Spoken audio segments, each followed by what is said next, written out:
Okay, guys. So really quick before you dive into this episode, I want to make sure that I come on here and just say a disclaimer to let you know that what we uncover in this conversation, we speak on things like suicide. It is a cancer episode, things that he's dealing with, and some of you, I don't want to blindside you, and you not be aware of what you're gonna watch before you get into it. A very unique conversation, a friendship and a bond that's been together for over 15 plus years. This is one of these episodes that I genuinely wanted to have, and this took time to make. He was hesitant of being on the show. He was reluctant of being vulnerable, and it took maybe like 6 months to say I'm ready. So I wanted to make sure you come here and listen to that on this token before you go through this adventure or this experience. So thank you so much, and hope you enjoyed the episode. Keeping it as a secret was my worst mistake in life. I think I could have beat this cancer if I would have told my friends, if I would have like open about it. But my mother and her family was like, "Don't tell nobody," because that's basically And my little, normal deal. But people gonna see you as below them. People gonna make fun of you, and people are gonna treat you always like a sick person. And if you know me well, my biggest worry in my life is that people see me as somebody that cannot be keeping up. Cancer actually took a big toll on me. It's like I stopped aging. You know how I would be saying like, "Oh, I'm turning something, I'm turning 9, I'm 30, whatever," and you never heard me saying that before. You started hearing me like once I was diagnosed with cancer, I stopped aging. I stopped living, bro. I started like basically making people happy, but not making myself happy. Ladies and gentlemen, welcome to another episode of In the Living Room podcast, where we learn, laugh, and heal. And this one is a reason why I started this platform for real. I'm grateful for everybody I've had on here, but memories that I've had with the special individual I got next to me. It's a brother I knew for over a decade, 2 decades almost now. Almost going on 2 decades. But I'm still 29 though. And he's still 29. Smiley has had so many great memories in my mind. Some of them I wanted to give him a uppercut. I ain't gonna lie. So this is a conversation with a family member. And it's also, Smiley's undergoing a very interesting condition at the moment. So most importantly, I wanted to kind of just get his perspective on how is he dealing with what he's dealing with. You guys will get to know what I mean in just a second. But ladies and gentlemen, the one and only, the most ridiculous man to have on vacation. Highly educated, whether you believe it or not. The biggest connection to connections there is, and a great time to be around, Mr. Smiley Ventura. Let's clap it up for my boy one time. Yo, I feel like I'm good now. I feel like I'm famous for the first time. Smiley, how you doing, my brother? I'm doing good. I'm doing good, actually. Finally. Yes. Finally, I'm here. Finally. I was like, damn, should I make it? So, Smiley, just so our listeners can know, right? At the current moment right now, while I say innocent condition, you're currently battling cancer. Yes? So I don't mess this up. What kind of cancer, what stage, and when did you first find out? So let me tell you how everything started. I was diagnosed with colon cancer back in 2017. So it's been a while. I've been on remission a couple of times. I'm actually on remission for colon cancer. And then when nowhere came out, just recently, back in January, when I thought everything was good, I was in good shape, I was hit with stomach stage 4 cancer. Okay, hold on. But here's what well, first and foremost, I'm really happy to have you here so we could talk about this.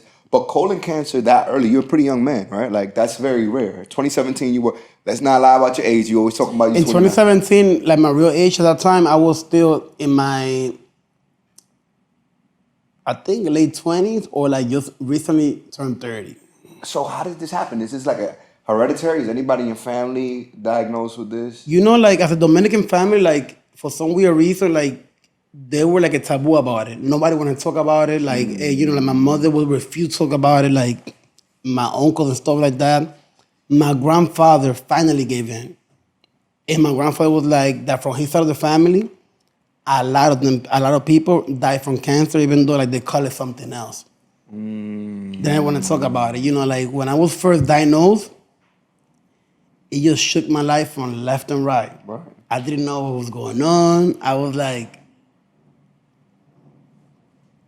Should I tell you how I found out? Please. So basically, like I was working like a regular person one day. Like I was like, What do you do for work for the context of people? I was like, actually in education.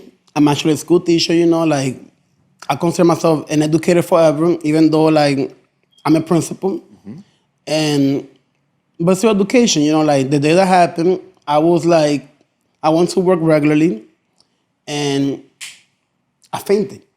At work, you just fainted. I fainted from nowhere. Like I was losing weight. Everybody who knows me know like that I was like, a little bigger. Like I lost weight. In my head, I was like, I was working out, but guess what? I never worked out a day in my life. I was like, oh shit, I'm not skinny for no reason. So like I fainted. And when they took me to the hospital, like they did like the whole test, and the doctor called me. I remember like it was yesterday. Like I fainted like on a Monday. You never forget this thing. Like like I fainted on a Monday. And people came to a school. My mother was crying. She came, whatever. She knew something was wrong with me, like from before. Like and the doctor called me. It was 6 p.m. He was like, like I think whoever know me know that I behave like a little kid. Right.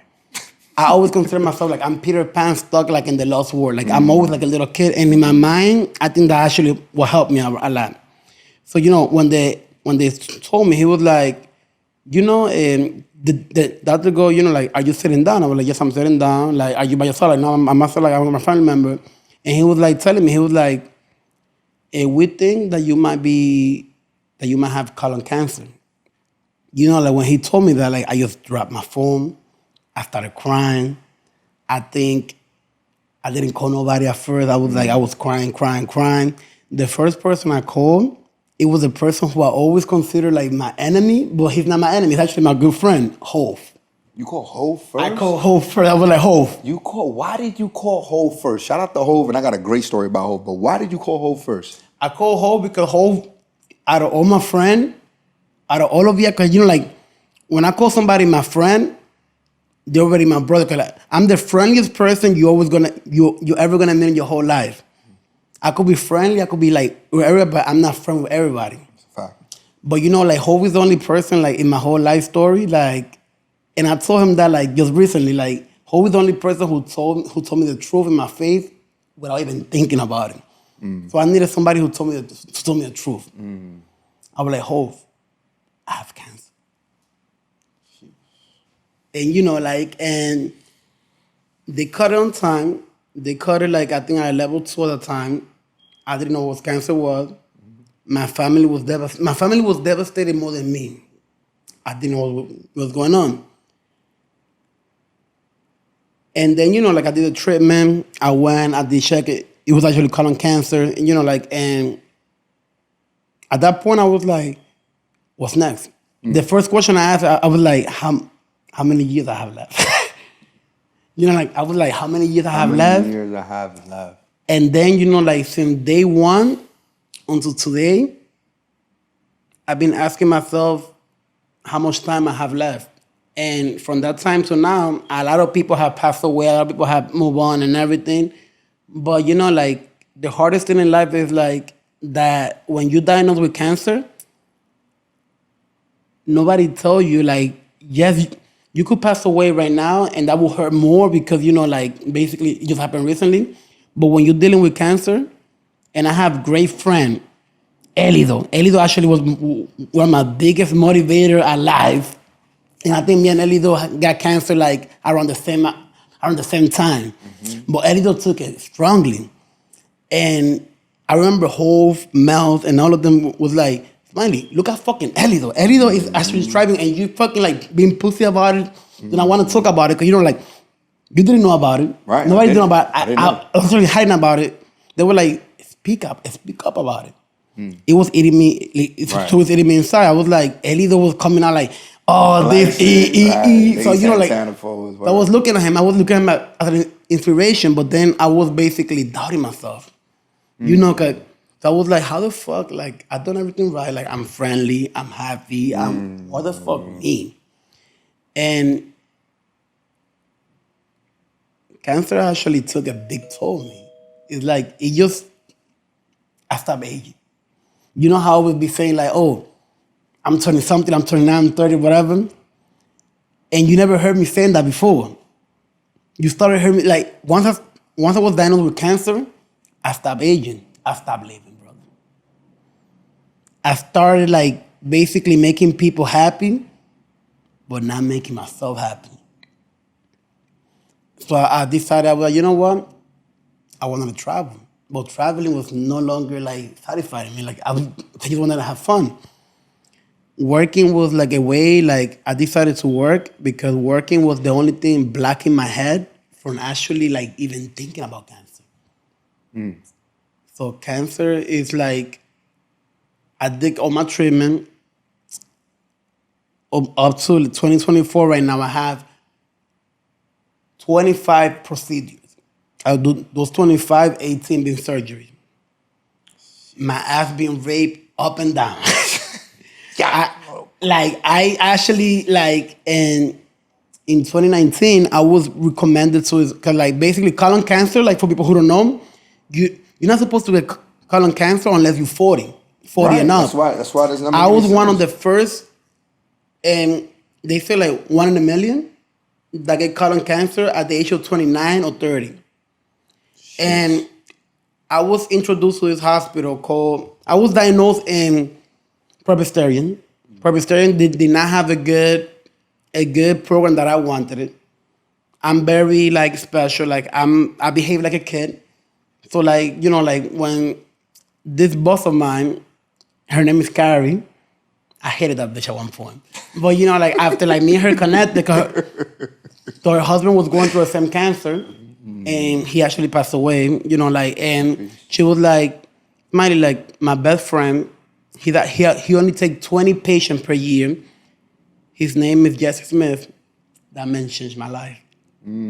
She introduced me to him. He was like, let me treat you, but as I'm treating you, your ass is gonna be seen worldwide. So like I'm actually like in a what you call a teaching hospital. You're an ass model. Yeah, an ass model teaching hospital. I'm in Memorial Sloan. I'm actually at the Memorial Sloan Cancer Center, like, you know, like Memorial Sloan, you know, like Word? very top hospital. Like, actually, all my savings have been going through cancer. So most of my savings, cancer is not a cheap process. You could have insurance, you could have even government insurance. It's not a cheap process. And I promised myself, I was like, you know, because all the money that I raised, just like you and like our friend, like we were always thinking about money. I did, even though I'm stupid and everything, but I did raise a lot of money. And I invested like basically 80% of my money that I made into my wealth bin. And he told me, it's not gonna be an easy process, Miley. I'm not gonna promise you a cure, but I'm gonna keep you alive. Wait, okay, that's deep. That was deep. So he tells you, I'm not gonna promise you a cure, but I'm gonna keep you alive. And what stage? The first time you meet him, like, does he treat you and see The first time he met me, like he did the checkup with the surgery. Like I met him on a Wednesday. That motherfucker put me in a surgery room on a Saturday. right away? I was terrified of my life. I was like, oh my God, I'm gonna pass away. I'm gonna die. Nobody knew I was going to get in this cancer treatment. And you know, like, and the first procedure happened. After that first procedure, I will never forget that one. It was the fall. I remember, it was November 16th. And I was not the same. You know how I found out that he did surgery? I woke up like that. I touched my ass when he was there. And I was cleanly shaved. Oh, shit! My butthole was shaved. Cleanly shaved. The good thing about colon cancer, guys, is like your butthole is always shaved completely. Nah, son. You know how hard to shave your butthole, nigga? They shave your butthole completely. Oh my God. But he told me something very important, though. Yeah, you know what he told me? You know what he said? I'm listening. Never look at YouTube video. Never go online and search your sickness. Because the more you search online, the more crazy you're going to get, the more into your head. So until this day, and it's been almost 8 years with cancer, I have not seen my procedure online. I have not even Googled myself. I have not seen nothing about my cancer related because I don't want to see myself how they put me in there. Because if I see it, I want to go in. Bro, that's such a big message, Smiley, because I remember, man, shout out to E. First and foremost, shout out to Hove. Being a person to know, I didn't even know that. Shout out to E, you know. And Mel's for sure. Because she went through cancer too. Another cancer survivor. These are people that, Hove went through some, let me tell you something, man. Those 3 people you named, just to get context, right? Hove was, all right. They ran Hove over with a car. Broke his pelvis. Barely walking. Barely could walk. 6 months later, we're in Cancun, Mexico, and Hove is picking up a girl on a dance floor. The level of belief. E is documented. I don't think I've ever spoken about it here. But the E Santana pose, I found out he had stage 4 cancer. I was in the hospital with him, and this next thing he told the doctor was, well, I have a presentation to do tonight, so can we start tomorrow? As if like he didn't hear the news. And then we also watched Mel's. I remember being in a it was her birthday, right? When she in a party. It was in my house. We don't want to talk about it. We don't want to discuss about it. So even those 3 people to call and speak of is a lot of love and respect and admiration to how they also dealt with their problems, and knowing your belief level got to be stronger than the doubt to be able to bounce back. So that's huge because the subconscious mind is insane. When does this get to your family, right? Your parents, your mother. Yeah, Smiley, I've never really heard you talk about your dad. Like, you know, my dad is like one of those topics that I reconnected with my dad 2 years ago, and he passed away.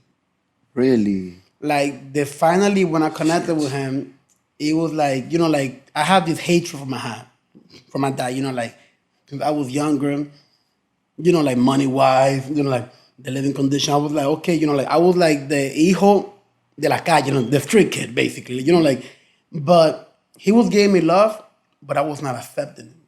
I was not like, you know, like,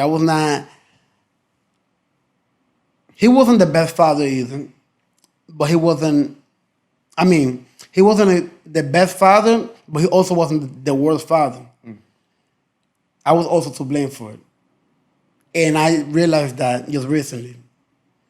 My father was not like a bad father, but he wasn't also a good father. He did not support me in my cancer treatment. Damn. And I asked him for help. I asked people for help. And once I asked my father for help, and he basically said no to me, like ignore me, I told myself like I'm never gonna ask, not even my mother, nobody, to help me with this process, money-wise. I was like, and that's why I was like, you know what? I'm gonna work until I have the strength to do it. Cause like the day I start paying for my own treatment, that's the day that I'm gonna stop living. Damn, Smiley. So, well, I'm sorry to hear that, bro. That's heavy. So when you get this news and when you try, like, here's a question I have, right? Because my father didn't find out like until like 2 years after. Got it. So why keep this such a big secret, Smiley? It was keeping it as a secret was my worst mistake in life. I think I could have beat this cancer if I would have told my friends, if I would have like open about it. But my mother and her family was like, don't tell nobody, because that's basically no mal de ojo, you know, like no mal de ojo, but people gonna see you as below them. People gonna make fun of you, and people are gonna treat you always like a sick person. And if you know me well, my biggest worry in my life is that people see me as somebody that cannot be keeping up. And let me tell you something. After that cancer announcement, I've been traveling. Like, I feel like I traveled the most. But like I've been traveling with people that know me already. I don't travel with people that I don't know no more. I travel with you guys. I travel, you know, with Jeff. I travel with Jeff, Mel, well, all of them. But because why? They already know my situation. Right. They know how to treat me. I know you heard what happened in the last trip that you couldn't make it to Medellin. I didn't hear what happened actually. Oh, that Elio was angry at me. That you know, like I did a couple of things that I shouldn't be doing. Yeah, you was a little nasty lately in the travel. I wanted to slap the shit out you when we was in Thailand, bro. Oh, ¿Te recuerdas? oh, I Thailand. was like, yo, bro. Oh, Thailand. Smiley was, you was wilding. You was wilding. Nah, but Medellin, I took it to a next level. No, what's wrong with you? Why you really? Because you know what happened with cancer? Like, no. So I'm gonna be nice about it. Right, let's talk about it. I don't care shit about it. You know, like with cancer, like the stuff that I never like tried without cancer, I tried with cancer at my old age. No, this is So fact. I was in Medellin. I was like, you know what? I'm gonna try fucking Tusi. What the fuck is a Tusi? Tusi is some pink shit that is like coke. You did that while you had cancer, bro? Nigga, I tried that shit. First time and only time, my boy Elido almost slapped the shit out of me. No, facts. Jeff almost killed me. I would've But let me watched. tell you what they did that shit for. I almost got into a cardiac arrest. Like I almost passed away there. I almost died right there. Like they actually take me to a hospital. They actually have to like, go out of it. But like, I have fun. Yo. You have fun though, right? I have Fucking fun. Nuts. I have fun. Oh my God. I'm not gonna tell you what happened in that trip, because you know what happened in those trips there in that trip. Let me just look, and I guess this is. Let me put my heart out, and if you gotten this far in this episode, you know, and maybe you're somebody who's dealing with cancer or have a friend that has cancer, or this is a very tough subject to digest and consume, and please take our relationship and how he takes this mission on as a way to really see that life is given to you in an angle that you're supposed to understand, right? Because I'm sitting here reflecting and going, how could you? But this is truly what he's done. Like Smiley before we started, smoked a vape and drank a shot. And here's my thing, and I know Doesn't stop me. like as a friend, I would have almost tried to kill Smiley if it wasn't the cancer that killed Smiley, if he would have did this in front of me, right? But I had to come with terms to knowing this is what he's gonna do, right? And I just don't ever want it to be a place that you're doing it because you're trying to shorten this process. I feel like it's crazy enough, but I really feel like you being free and trying what you want has kept you alive, bro. You know, like I feel like because I have lived my life the way I live it, I'm still alive. And I don't, listen, I'm going to be on record and say I do not agree with it, right? I do not. Nobody agree with this. Like, it's a thing where it's like, bro, people are going to live their life the way they want to live. And of course, I want to be an influence and I want to tell you what to do. But this is who is Smiley. This is 10 years, almost 20 years in the making of Smiley doing whatever the hell he wants. But shouldn't you not do this at this stage, though? Let me tell you this thing right now. They changed my doctor, Jesse Smith, you know, because it's not a stomach cancer, right? But like, he told, when I started with him, we were 20 patients. So he only takes 20 patients, right? Mm-hmm. Out of those 20 patients, only 4 of us are still alive. And they were in better hands than me. He called me his big child. He had my direct number, I have his direct number. We call each other and everything. He took a very interest in me because he was like, the way I look at life is different. I went into surgery, brother, and the only thing I was like, look, if I don't come out alive, fuck it. We had a great time going on.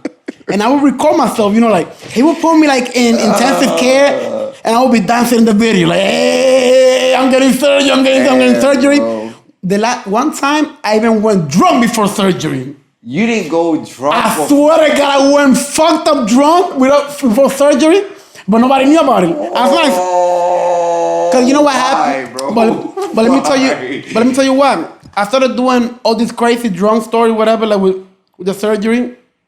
I got depressed, and I didn't know I was getting depressed. Okay, now we talking. I gave up on life without giving up on life. I gave up on life I gave up on life for a long time. I feel like I'm still recovering from that, you know, like, but like I gave up on life. I was like, you know what? I'm just gonna live life to the fullest. But I didn't know that I was hurting my family members. Exactly, Smiley. I was hurting my friends. Yes, Smiley. I was hurting a lot of people, but I was hurting myself also. There was a time in my life that I was like, you know what? I didn't care about life. Mind you, I could be considered silly. I could be considered crazy. But I'm a crazy professional. When I'm working, like I dedicate my life and my sweat to work. You know, like my doctor was like, "How the fuck you doing?" And sorry my language, he was like, "I used to get surgery on a Saturday and was working on a Monday Yeah, there's so many things with about diapers on, with Oh my diapers God, on. sorry. With diapers on. And a fresh asshole. and Mickey Mouse diaper, and powder too." Yo, bro, like, Smiley, there's so many reasons. And let me just tell you this. You know, this was a conversation that I had with you about getting you on the show, right? For one, selfish reasons. I haven't seen you in a long time, and I felt like me having my platform as a cheat code to kind of link up with some people that I personally haven't seen in a while. But there's like a two-sided coin, because there's some people who don't want to be on camera, right? It's like, yo, bro, hold on. And for you to finally take this, I'm grateful because, one, I'm going to be able to keep seeing this, right? But it was hurting me to watch you, son, like online, and be like, yo, Smiley está muy flaco, bro. Like, you was very skinny. Seeing you posting, you drinking online, not caring. You remember me reaching out to you, like, yo, bro. I was depressed, bro. I was depressed. This past 2 years, I've been depressed like crazy, like never been depressed before. I didn't realize that I was skinny until January. Bro, I was like, yo, Smiley, what you doing? I weighed myself in May, and I was 125. I was like, what the fuck happened to me? That's when I was like, you know what? I need to gain weight. No, I can comer. So now today, so when you find out, because here's where we were, it was colon first, and then did you recover from that completely and then got stomach cancer? I recovered completely from colon. 2024 have not been my year. For some people who see like my social media, people are gonna be like, oh my God, but like there's a year that you've been traveling every 3 weeks, you're like in a different nation, different place. But what people don't understand is like when I travel is when I'm depressed. When I travel, when I'm traveling, I basically, when I go to a specific nation, You're escaping. I'm a different person. Nobody know who I am. Nobody know my name. And I just basically like reconnect. Like for example, like the other day, I don't remember, stage 4 cancer have hit me hard. I have memory fog now. I forget things. I have to write things down. That actually destroyed me, basically. I've been traveling, brother, like since February. I haven't stopped traveling. It's money. Where you getting this money from, bro? Like, you in remission, you traveling, you popping bottles, you doing. Smiley, let me get $1, son. I'm almost going broke, believe it or not. I'm actually at the edge of being broke. But you know what happened? I think having cancer like opened up some things that I knew I had. Because if you ask my friend from college day, they knew that I was a hustler since college day. I was doing, I'm not gonna say scamming, but I was doing like inside business. Right. But like, even though I was like in education, I decided to do it. Let me jump into business. I was like bored. I started with one house. I opened two villas in Santo Domingo, in Dominican Republic. I moved completely to Dominican Republic, started like a new way of living. But when I left New York, I was not leaving because I wanted to start like that new business. That just happened in DR. I was running away from my friend. I was more terrified of my own friend than my own family. And let me tell you why. I listened to my friend. My friend would be like, "Hey, bam, the fuck was going on with you? Like, stop. I was like, if I don't run away from my friend, I cannot do this shit." I went to DR, I opened an Airbnb, I opened a second one. And and it was booming. Like I actually, I never seen it happen. I dedicated 24/7. I told myself I was gonna get super holes in Airbnb in less than 2 months. I did like in 1 month. But you know what happened? I think because the education background, I knew how to do it. I'm a people pleaser, I'm a people pleaser, so I wanna make it fun. Even though I did I party with them? I party with all my guests.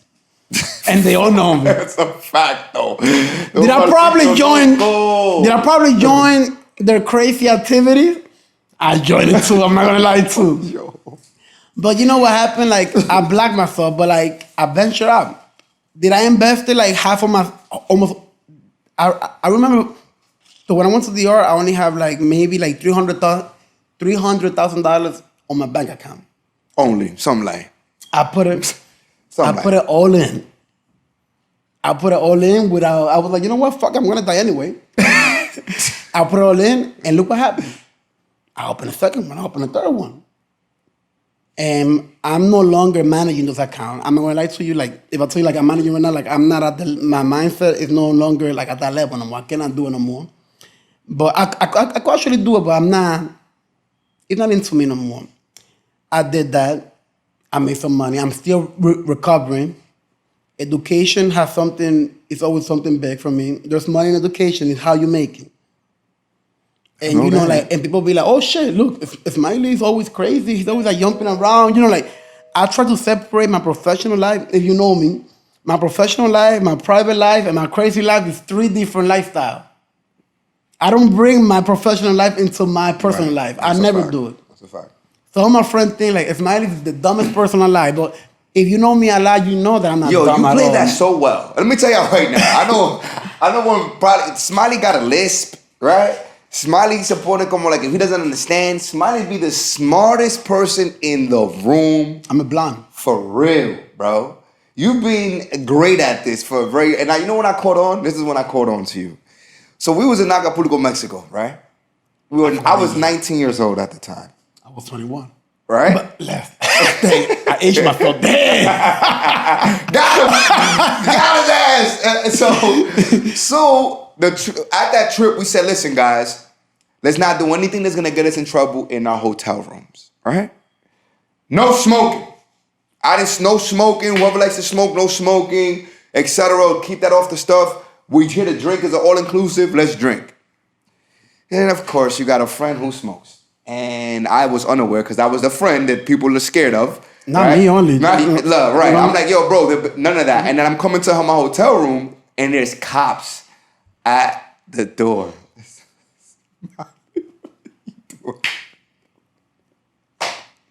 Continue. Yes, all right. Yeah, I want you to know, look, man, because this might look at some people like. Nonetheless, so Smiley, they get our passports taken. Don't play with Mexicans, bro. When they tell you not to do something in their territory, they stole our passports, bro. And they haven't The met next me day, yet. we couldn't find our passports, and we're panicking like, yo, we're about to go to Mexican jail. We can't go back home. Smiley makes a phone call. Says he works for the embassy, made a call back home, called the office.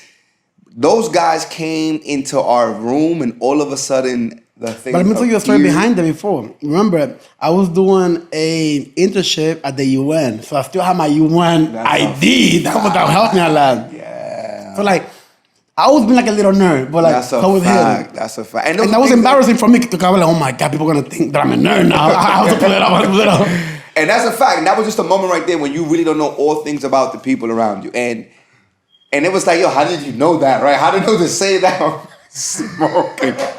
Man, nigga, like, they were like not finding the pass, whatever. Yo. After that shit, in less than an hour, every passport was found. He just took a shot. Smoked, took a drink. Yeah, look, again. Oh, Don't do man. that. Don't do this at home, though, guys. Smiley. Yeah, Smiley, what legacy you want to leave behind? Because you live in a life that. I've been thinking of my legacy for a last, and I've been thinking of dying since 2017. So like even today, I've been thinking that I'm gonna die any day, but I don't know when. The hardest thing of life is when you know, when the doctor told you you are gonna die, but you don't know when you're gonna die. It's easier for someone that basically gets shot today and you die right there, and they're gonna hurt you a lot. But when I die, it's not gonna hurt you. It's not gonna hurt nobody that much because people already expecting that. So you know, like the hardest thing in life is like knowing that you're gonna die, but you don't know when. So basically, I've been preparing my dad. I've been preparing like how I'm gonna die for the longest. I already know like what I want. I already know like where I want to do my service. New York, Miami, Dominican Republic, of course. I actually save money for that. That money is untouchable. That money is there. And the legacy is like, I don't want to be remembered for the money I make, because that shit ain't shit. I don't want to be remembered basically. I want to remember like how I made people feel. I want to remember how many people like that when you are around Smiley's the dumbest person or like the funniest person alive. But like I could bet you money that, and I could put my hand on fire, and people actually get mad at me, crazy get mad at me.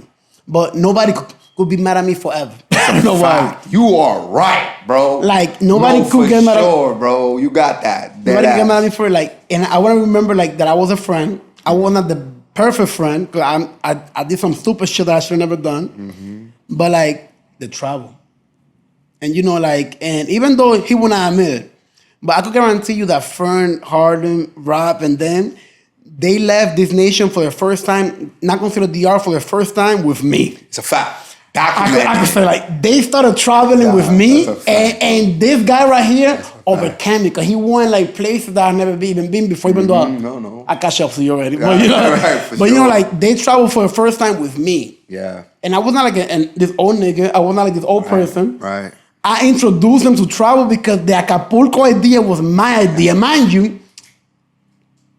I've been there before.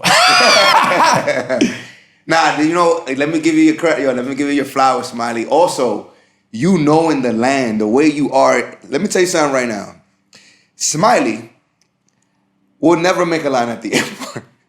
Smiley gets to the airport, and as soon as we get there, he goes, my foot hurts. My back hurts. I need a wheelchair. And we used to look at Smiley like, what are you doing? And Smiley is getting fully, this is before any other cancer and other stuff. Smiley is getting to the airport with food. He's getting his flights upgraded. He's getting a wheelchair. All of y'all, because y'all follow me with it. Everybody wanted to be like, everybody was fighting to be like the one who pushed my shit. I was Smiley. Everybody was like, I'm pushing Mighty Champ. No. I'm with Mighty. Everybody was like fighting. Oh my God. Remember, they was like, I'm pushing Smiley. You get upgraded to fly. Yo, Smiley was a lot of stuff that I was like, who knows this stuff, bro? So it was definitely inspiring to see how quickly you could have everyone feel like you made us feel, bro. Like if the girls from Chicago that we met in Mexico, if they watch this episode, I know the smiles.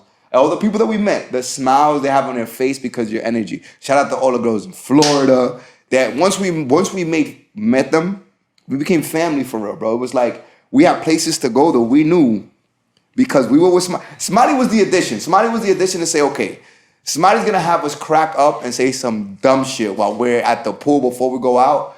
That's gonna bring all the attention. He's also gonna know what to eat, where to go, what price to pay, what not to pay, where to change the currency. And pay for it. And pay for it all. And get a weed too. But let's not be like, like sensitive about it. I smoke weed. Yeah, fine. So this is from the group, Rob was the only person who never smoked, never did drug at all. Documented. The one time that he was gonna do it, that we were all gonna be like, oh shit, you're gonna do it. Everybody got mad at me for 2 days. The only person who stopped that shit from happening was me. I was like, no, he cannot do it. Out of all my nigga, like, Elito was like, the fuck, nigga? And I was like, but you the biggest one. I was like, he's not gonna do it. Yo, that's such a message right there, bro. My respect for Smiley. Now look, this is travel when we're 21 years old. Weed is a legal thing now. People do it all the single time, but it was taboo to do it when we were 21 years old, right? It was like, I'm never smoking weed. I'm not doing that. And this time we were so drunk. We were drunk. Including me. Shit's over. We were, look at this. Smiley's gonna be Smiley, man. My boy's here living his life, bro. And we were drunk, bro. Oh my God. And I remember they were passing me the blunt. And they were like, Rob, we're gonna do it. And I was so drunk. And I'm like, you know what? I'm here with all my friends. And let's be honest. It was a Mali, nigga. Nah, I wasn't. No Mali. It wasn't Mali. It was a blonde and a Mali. He was stretching. Let's be honest about it. What time we're gonna be honest about it? Mali's a pasa. He be saying. Okay, nah, it is. He's gassing it. It wasn't a Mali. All right, so he passed me it, and I had it in my hand. I took it away. And eyes closed, bro. And Smiley goes, no, Rob, don't do it. And I said, no. You wanted to do it. Like, yo, no. I remember just hearing your voice. And in that moment, I said, thank you, Smiley. Like, I remember being mad lit, being like, yo, good looking, bro. Because I'm already drunk. Right? People got jealous for that shit. People got tight. Mad. Elio was like, the fool didn't do it for me. I was like, hey, it's different. Like, Rob never done this shit. So don't fall pressure. Don't fall into peer pressure, bro. If you don't want to do something, you don't do it. There's always a friend that always stop it. I was the one who stopped it. Mind you, that was the closest I got. The biggest drug he won. Stop it. No, facts. There's nobody did more drugs on a vacation than that guy. And I stopped you though. Oh, and that's a fact. That was. Not that you told me before. Not that you told me, yo, I never done this. I don't like it. I was like, you know what? Yeah, I never did it. You always been a hype person without it. I never needed it. You know what's funny? Narrative tells me there was a picture. There was a picture that was posted the other day when I was a kid. That's college days actually. That's when we met. I have pictures like, for you. I can only imagine your energy then. If y'all think I got energy now, back then I didn't need nothing, bro. I was on a million. So yeah, say that to say that it was great vacation, great times. Even though that time. So remember that we did skinny dipping. That we did skinny dipping that time. Here we go, somebody. I love skinny dipping that time. I remember. Some people from Miami know that skinny dipping experience. Right. We're not gonna mention name. Even though she know I'm doing this interview. All right. Smiley's gonna say things that he thinks happened. I wasn't there. Allegedly. I don't know what he's talking about. I have an iPad. Please. Can we get this iPad? Can we get this iPad? If you get this iPad, you better get all about to do this living room. No. If you get that, all right, bet. Hold on. I will give you the iPad tonight if you get the whole experience. I'm getting excited. Let me think about what's on that iPad. If you get the whole group together, I'll give you the iPad. Now, this is a special edition of In the Living Room Podcast, ladies and gents. Triple R. No, I'm not doing that. You know what you got on that? I don't know what the other people have on that iPad if they want that. A lot of things. It's a lot of things that happen. Nonetheless, here's what happens. You got to travel the world when you're young, experience the world, be there with people that you can laugh about it later down the line because we've done that. Now, this is something that I also want to know before I get off track because we're going to be here laughing. After you now get the stomach cancer, right? Because you've been building it since 2017. We're almost, that's 8 years? Almost 8 years now? I feel like I'm the only person who has survived cancer, like who been in cancer for 8 years. I'm already tired. Like I told God the other day, I was like, either you take me away, like I would never take myself away. Right. You know, like we don't even want though you to go. This is what I'm saying. I don't want you to go, bro. Even though, don't get me wrong. Like people, like this year was the first year I thought about suicidal thing. I've never been suicidal my whole life. This year, like I think. And that was when I was like, you know what, Smiley? Like, I need to, like, reconnect with my old self. Back in May, I was, like, suicidal. I was like, I'm tired of living with cancer. I met you guys. They were doing reunion. Like, they were doing reunion for me. You know, like, here. They did, like, 2. They did 1. And in my head, I was like, my friends are doing reunion? That means they're already sending me off. But you know, like, and you went to one of them. I went to one of them. And I was like, and when I was sitting in that reunion, I was like, I was watching you guys. I was like, and you don't have to say it's true or not, but I was like, they feeling sorry for me. But you know, like, I'm already, I was looking bad. No one likes you. Estaba malo, muchacho. But I'm not gonna lie to you. I'm dying right now too. And I've never been in this condition in my life. This is my worst condition ever. And I'm not as crazy as before, even though I did something crazy this summer. I reconnected and that gave me energy. I was like, you know what? I need to switch my friends. My friends are getting too old for me. Back in May, I was at the point that I tried to kill myself. Okay. I did try. I'm not gonna lie to you. I did try. Not to kill myself, like, stop myself. I'm so pussy for that shit. So talk to me about what you mean by that then. Like I stopped treatment. I just got back in treatment in August. So you stopped going to treatment, so you know what, I'm done. I stopped treatment like in February. I stopped treatment for a long time. That's why it's hard for me. Like it's been hard for me like to come back for it. Mm-hmm. I stopped treatment. So I was like, so if I stop treatment, it's not like killing myself. It's basically allowing the cancer to kill me on its own, naturally. And I hit rock bottom. I never hit rock bottom before. I basically like have to. My family started giving up on me. Basically, they were dividing. What, mind you, I made this money, I made this property, no inheritance, no nothing, whatever, and they were saying like, "Oh, you're gonna die anyway." Oh, I started hearing that shit from my brother. My brother was like, he took some money, whatever. But like, you dying anyway. Wait. Are you telling me that your family started taking money from you? Yeah, and they still are like, we're still fighting in court for that. You in court right now with your family for your money, bro? My mother took me to court right now. Your mother took you to court, Smiley? Because she was like, she's saying that basically like I'm dying anyway. And that's why I wanted to do this interview. I was like, my own family, like basically, like, that was when I was like, my family is, the family that you choose is the family that they're really your family. I was like, my blood family, they related to me, but they're not my family. This is mad heavy, man. And my family took me to court. Like I've been fighting this shit right now. Like basically, like I don't talk to my mother.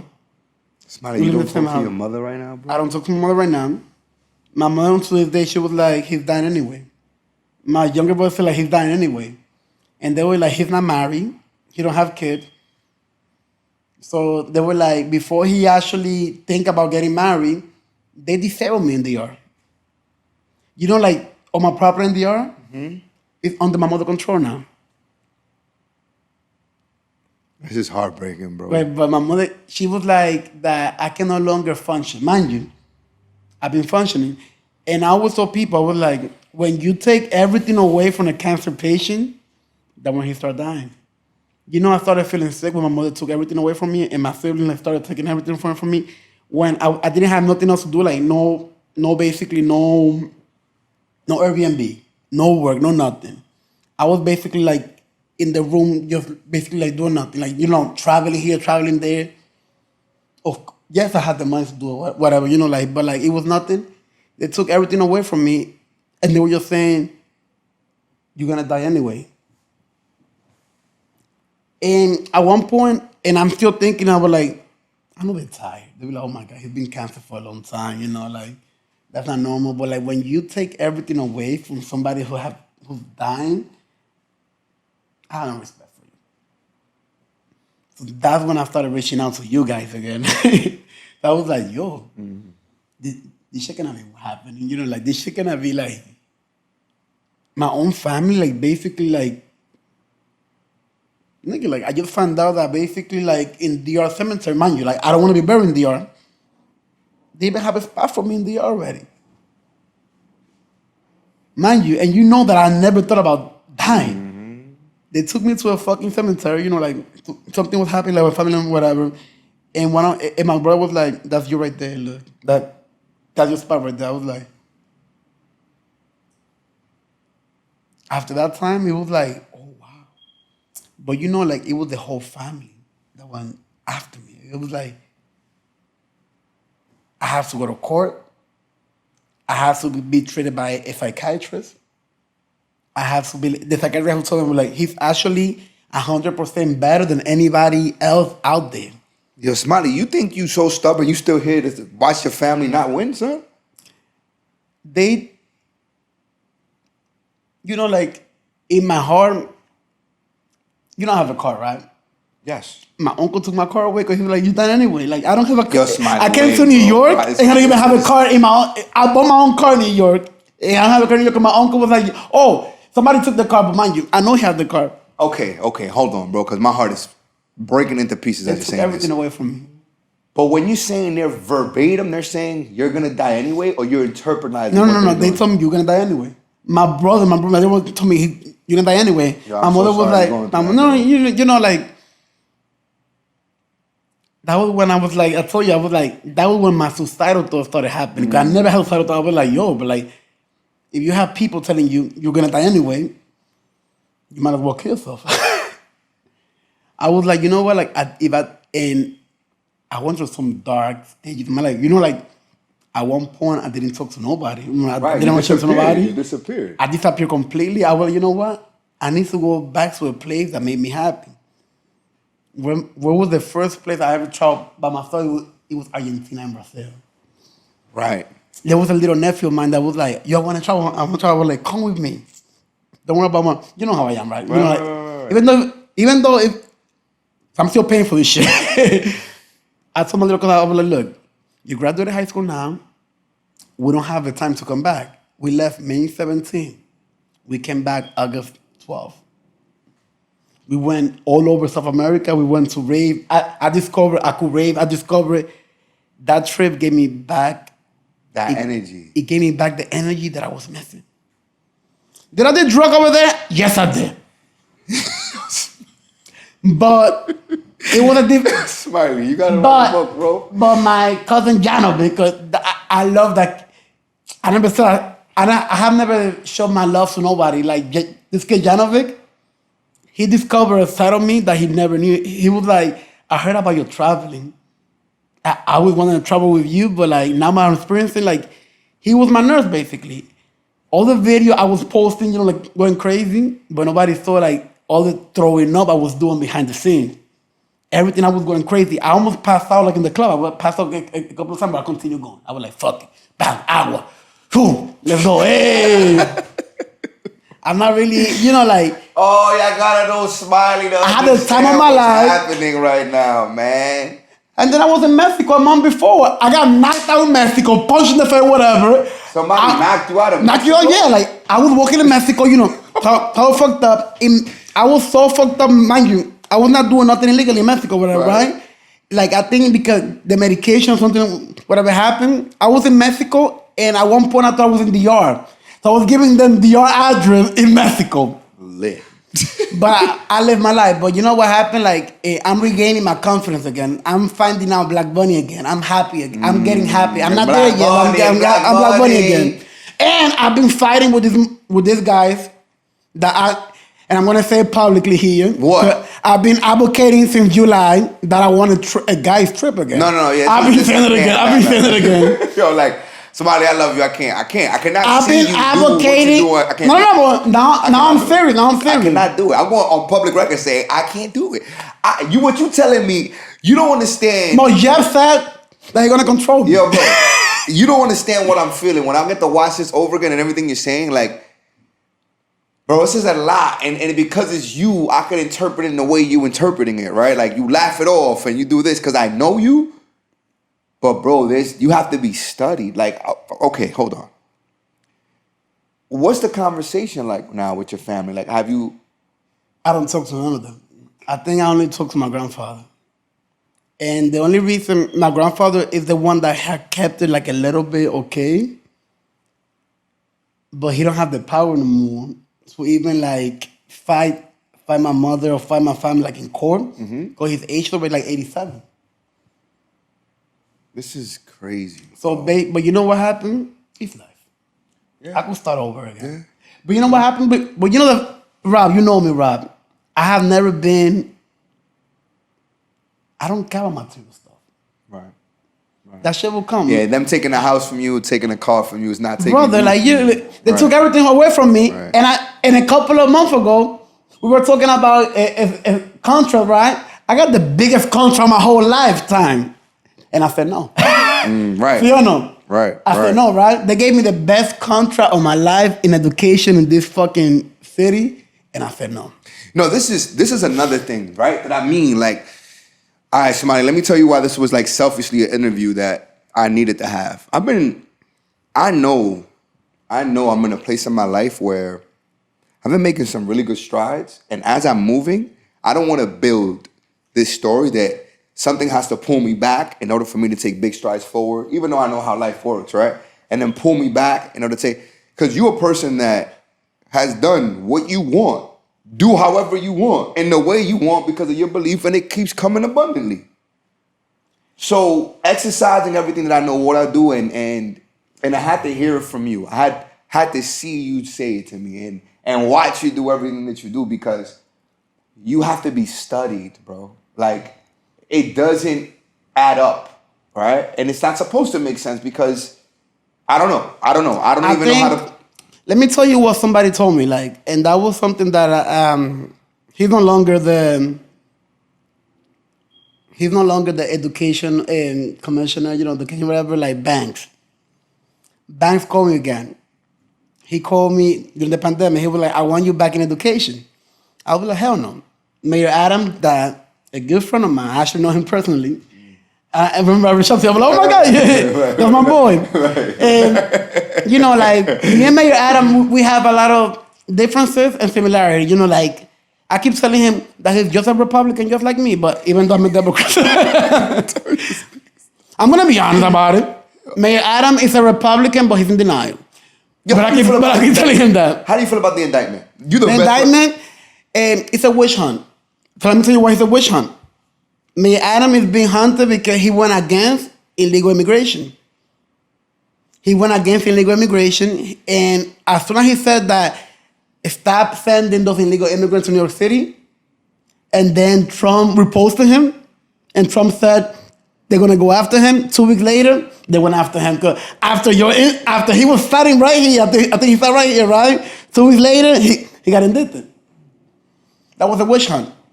That's a fact. I mean, listen, I don't get into politics. I don't know the politics. I don't get into politics either. But you know. Listen, bro. But it's no secret that about my political view. No, you know, like, this is fine. So look. I never deny it either. So Somali, listen, my brother. What did you do? I know you started to travel and reconnected, but in the process right now, like your mother, like, is there a therapy process? Like, did you go look for a professional in the parts of this? Like, You know, like a lot of people were telling me, if you look for help for therapy, people gonna block your doors. You're not gonna be seen as a good leader. They're not gonna hire you again.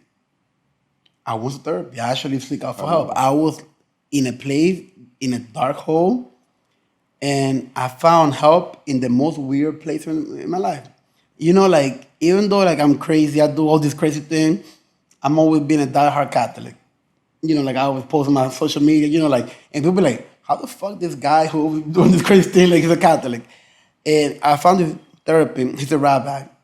He's a Jewish rabbi. He actually brought me back from that dark hole that I was. I stopped doing drugs. I stopped doing everything. I stopped doing everything that, you know, I was doing. Through conversation, he was doing it. But he gave me something that nobody did before. He stopped giving me medication. He was like, don't do medication. Feel your pain. And let's talk about it. You know, like, it took him a while because I did not want to open up. I opened up. It was a brand new service, you know, like, into the process, you know, like, we started through, like, remote. I met him, like, in August, actually. I actually went to, I don't want to say it wrong. It's not a church. I cannot pronounce it. Finalog. Around here, you know, this area, very Jewish area, like okay, the Bronx Jewish area, Riverdale. You know, like, and I'm not converting, but you know, like, even though I thought about it, but like basically, like, he spoke to me about, like, in a place of love, not a place of religion, you know, like, not a place of everything. He was like, you always, he reminded me that I always want to be a people pleaser. He was like, you pleasing me. You telling me what I want to know. And he was like, you're too smart that you are going to tell me what I want to hear. But I want you to be yourself right now. And that's why I wanted to do this interview with you. I was like, you know what? I need to be myself. I need to tell people, I was like, you know, like, what I was doing was not correct. I was killing myself. Rob, I was killing myself. And I feel like if this, even though, like, I went away, you know, like, I traveled to, like, run away from my friend. And I'm actually and I thought about it, like, traveling again, like, to get away. But, like, I was traveling, but I was killing myself. I was not myself. I was like, I need to reconnect with my friend. My family is no longer my family.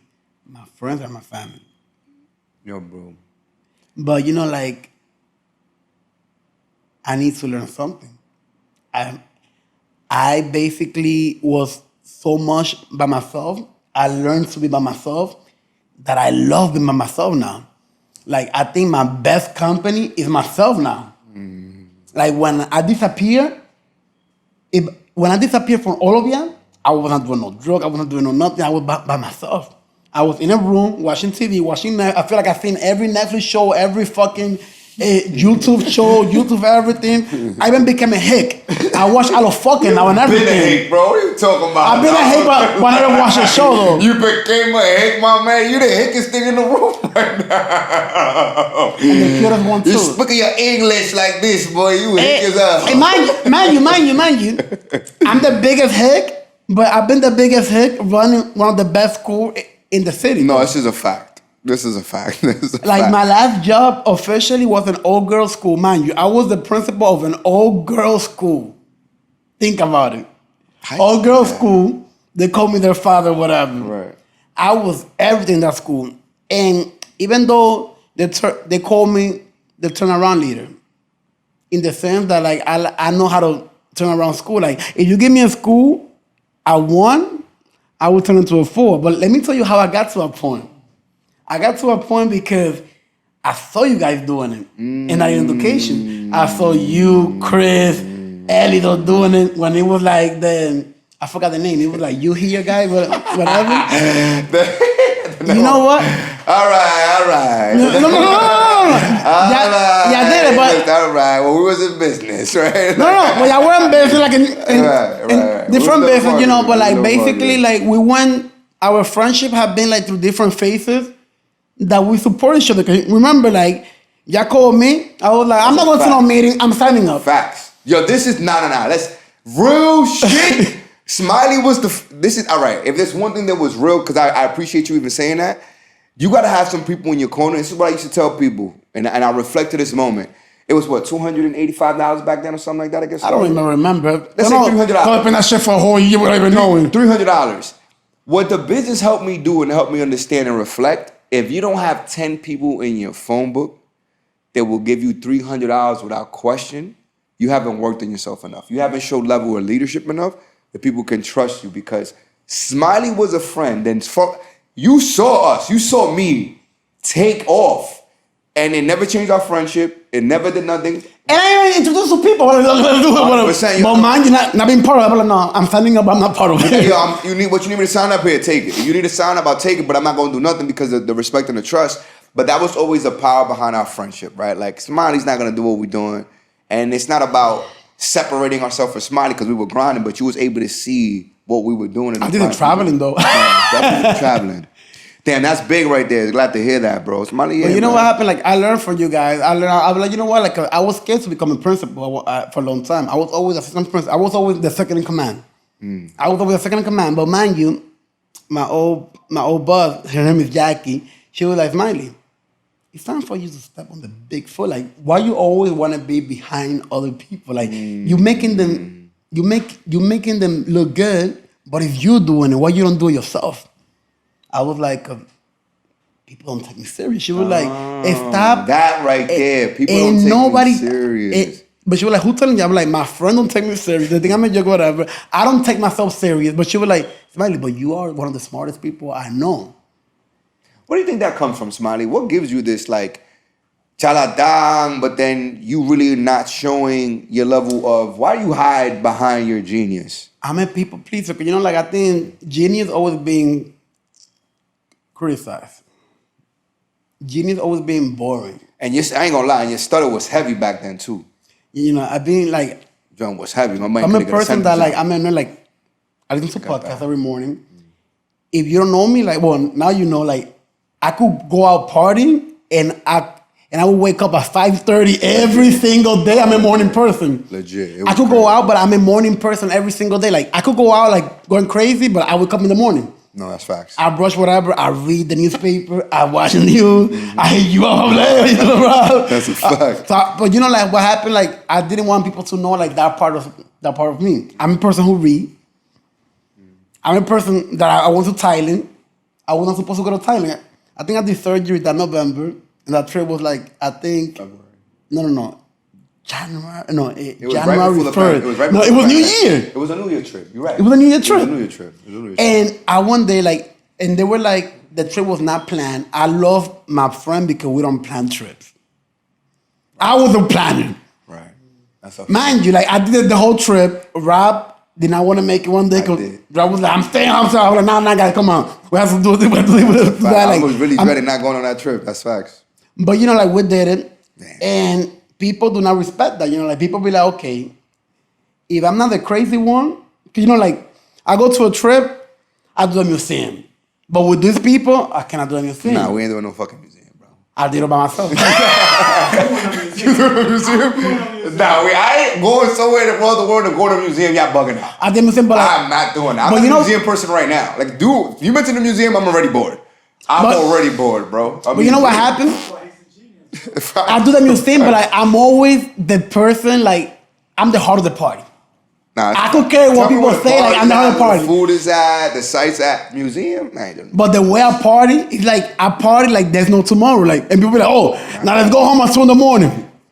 You ain't been to the right museum. Maybe. Because I've been in a museum. I think about museum, I think about school and how I used to be like, I'm ready to go home. I try. Look, Try. here's what I want to ask you, Smiley. Here's what I want to ask you, bro.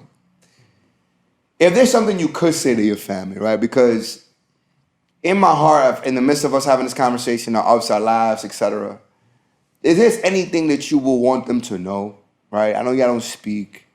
I know it's heavy to think about. It's still your mother, your family.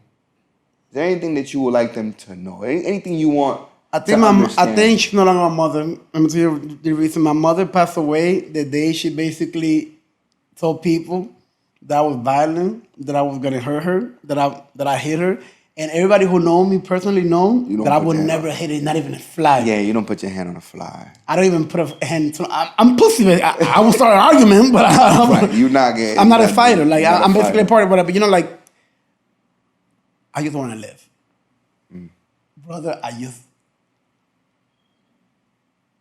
want. I told my mother. I told anything. Like I would love to have a conversation with them. They block me from their contact, whatever. Mind you, they're making me look bad and everything.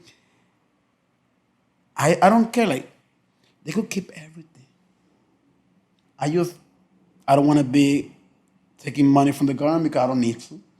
Especially if I work my ass off like everybody else, you know, like I'm a big believer on that. Like, you know, like I just want to live. Allow me to live. I'm even thinking of going back to work when I don't even need to right now. But that's because I cannot stay still. My head, I have ADHD. No, you got every DHA, H5. Everybody knows that I have ADHD. I cannot stay still. Bro, you are Like, the diagnosis, bro. I'm a person who believes that I only need 4 hours of sleep. Nah, facts. You definitely one of those. I'm a person who like go out, like I will go out on a trip with you. We will go to bed like at 4 or 5 in the morning, and by 9 in the morning, I'll be like, let's go out, guys. Come on, like, have you a energetic, whatever. Because you up at that time. Come on, like in Thailand, I remember like what day was it? Like I think either Elido or you or somebody got hurt. Elido got hurt. It was definitely Elido. And You was the super. I was the one who treated everybody.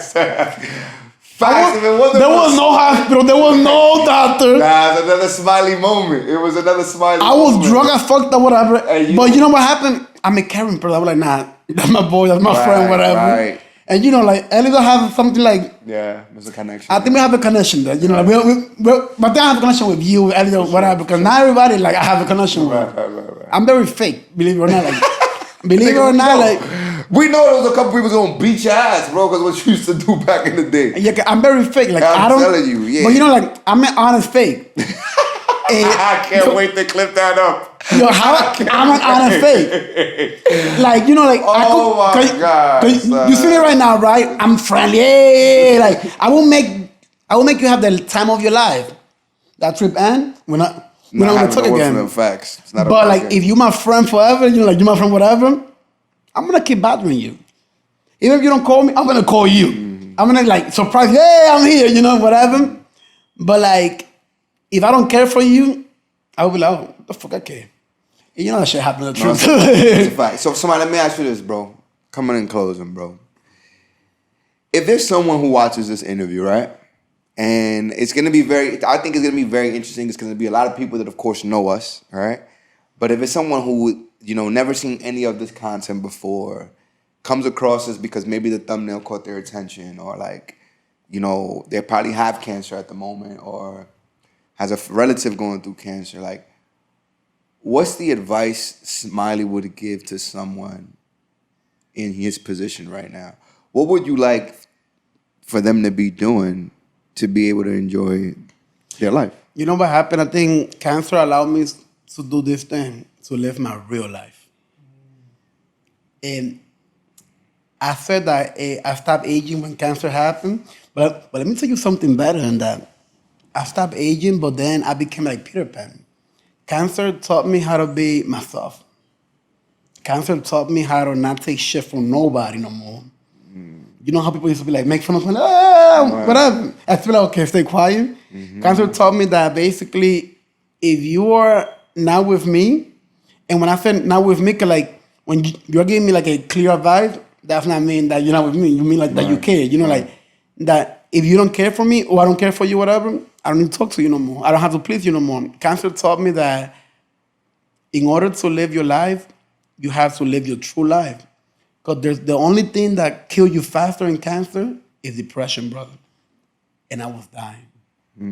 You know, like when I got so skinny, I was dying. Because you guys, throughout the whole 8 years, you guys never saw me that skinny. Never saw you that skinny, bro. And I never been this skinny. I reached 125. Well, I'm not like, I'm 147 right now, but you know, like I'm getting there. I was dying.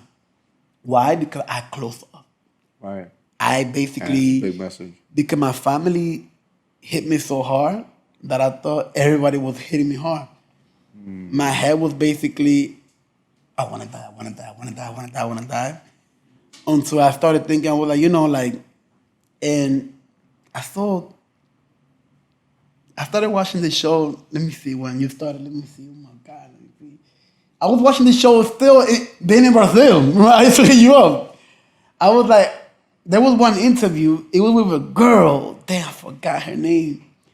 That I told her, I was like, yo, Rob, this changed my life. I would reach out to you. Shit. You talking about the interview? You watched this show? Yeah, the show. I was like, yo, Rob, this changed my life. Remember, and I started hitting yo, like, Rob. And then, you know, like, so I was like, Rob, send me all the clip to like WhatsApp, and you started doing it.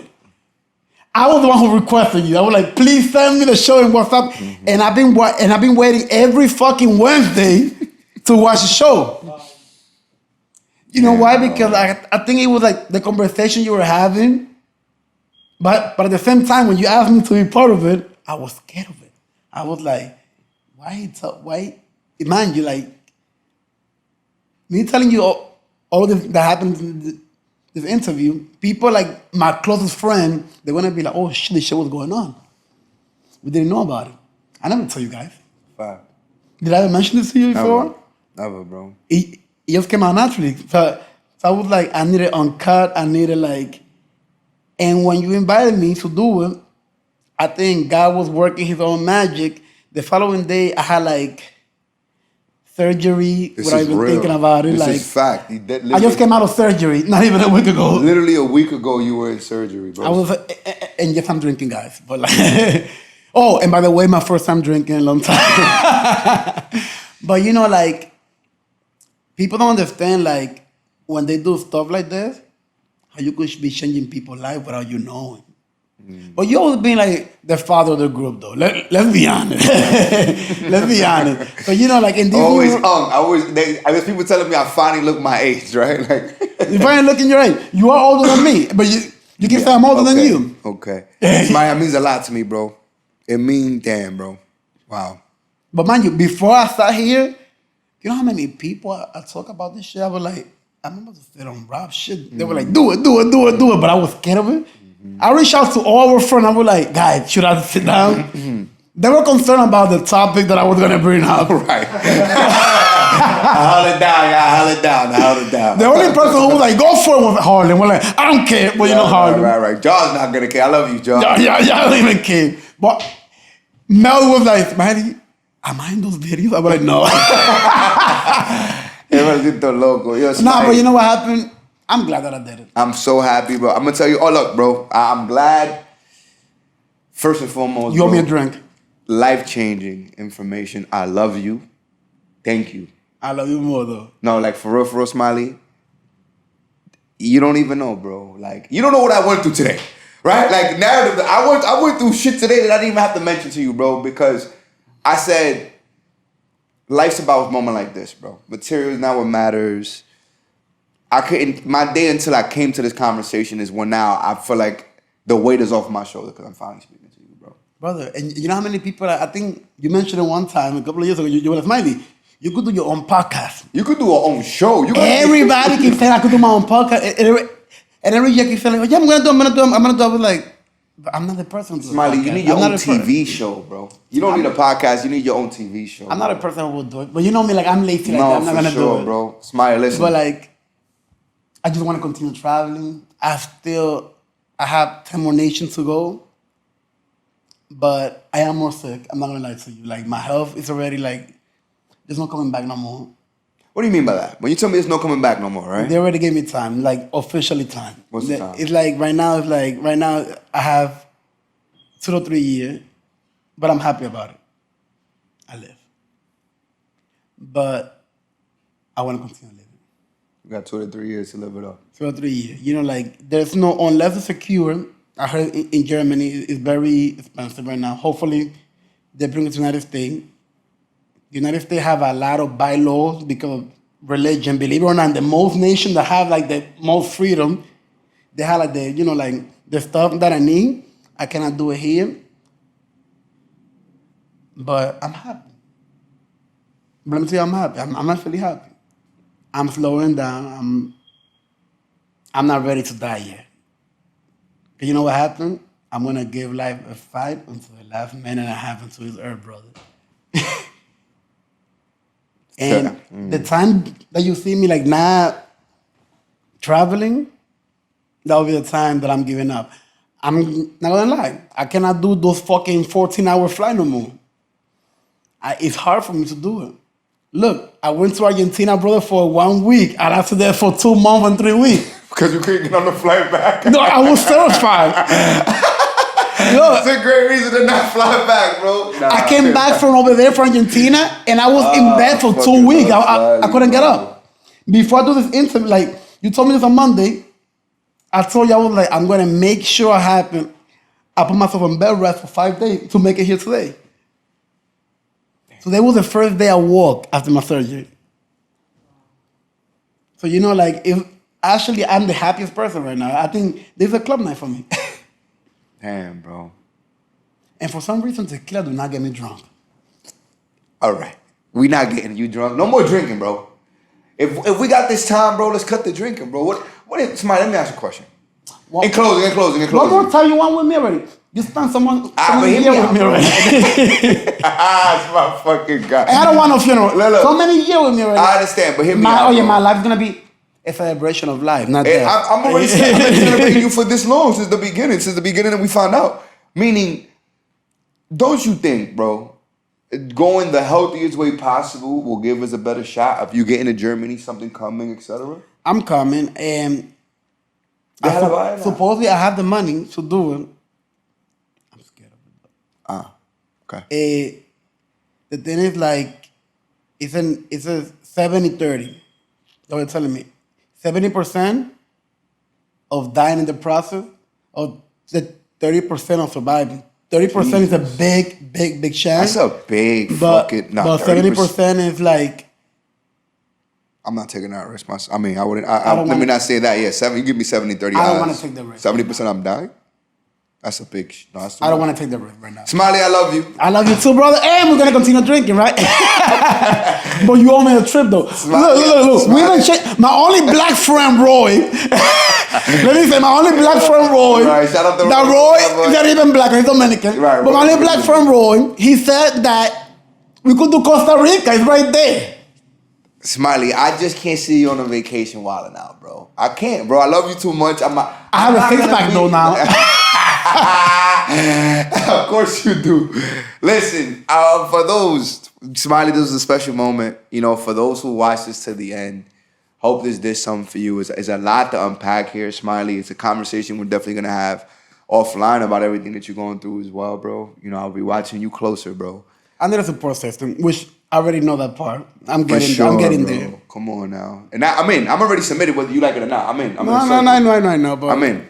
And ladies and gentlemen, just look, again, you know, it's important to link with your people. You don't know, those are big words for me, man. You don't know what you do is impacting the people around you. Out of sight, out of mind, and then you reconnect. And hopefully there's the same that he's done for me, I hope is doing something for you.